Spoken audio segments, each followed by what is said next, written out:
ಯಾರೋ ಒಬ್ಬರು ಒಂದು ಪೋಸ್ಟ್ ಹಾಕಿದ್ರು. ಅದೇ ಅಜ್ಜಿ ಕೋಳಿ ಕತೆ.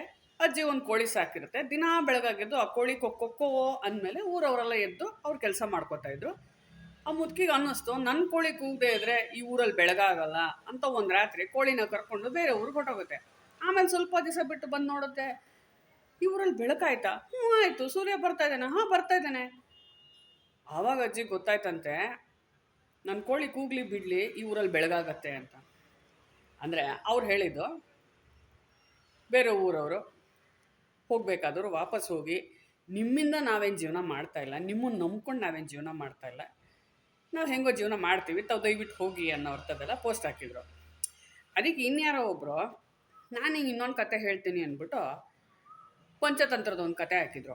ಅದರಲ್ಲಿ ಬೇಡ ಕಾಳು ಹಾಕಿ ಬಲೆ ಬೀಸಿರ್ತಾನೆ ಪಾರಿವಾಳಗಳಿಗೆ. ಪಾರಿವಾಳಗಳು ಕಾಳು ತಿನ್ನಕ್ಕೆ ಬಂದು ಬಲೆ ಸಿಕ್ಕಾಕೊಂಡ್ಬಿಡ್ತವೆ. ಆಮೇಲೆ ಒಂದೊಂದೇ ಪಾರಿವಾಳ ಬಿಡಿಸ್ಕೊಳ್ಳೋಕೆ ಟ್ರೈ ಮಾಡ್ತವೆ, ಆಗಲ್ಲ ಅವಕ್ಕೆ. ಸೊ ಎಲ್ಲ ಒಂದಕ್ಕೊಂದು ಮಾತಾಡಿಕೊಂಡು ಒಟ್ಟಿಗೆ ಹಾರಿಬಿಡ್ತವೆ. ಆಮೇಲೆ ಆ ಕಾಡಿಗೆ ಹೋಗಿ ಇಲಿ ರಾಜನ ಕರೆಸಿ ಆ ಬಲೆನ ಕಚ್ಚಿ ಇಲಿಗಳು ಬಿಡಿಸ್ತವೆ. ಆ ಥರದೊಂದು ಪಂಚತಂತ್ರ ಕತೆ ಹಾಕಿದ್ದ. ಅದಕ್ಕೆ ನಾನು ಹೇಳಿದೆ, ಕರೆಕ್ಟು, ಆ ಪಾರಿವಾಳಗಳೆಲ್ಲ ಒಂದೇ ಗ್ರೂಪು, ಒಂದೇ ಕಡೆಯಿಂದ ಬಂದಿದ್ವು, ಒಂದೇ ಕಡೆ ಹೋದ್ವು. ಆದರೆ ನೀವು ಆ ಥರ ಅಲ್ವಲ್ಲ, ಒಬ್ಬೊಬ್ಬರು ಒಂದೇ ಕಡೆಯಿಂದ ಬಂದಿದ್ದೀರಾ. ಒಟ್ಟಿಗೆ ಇಲ್ಲಿಂದ ಹೋದರೆ ಎಲ್ಲಿ ಹೋಗ್ತೀರಾ? ಒಬ್ಬೊಬ್ಬರು ಒಂದೊಂದು ಕಡೆ ಹೋಗಬೇಕಪ್ಪ.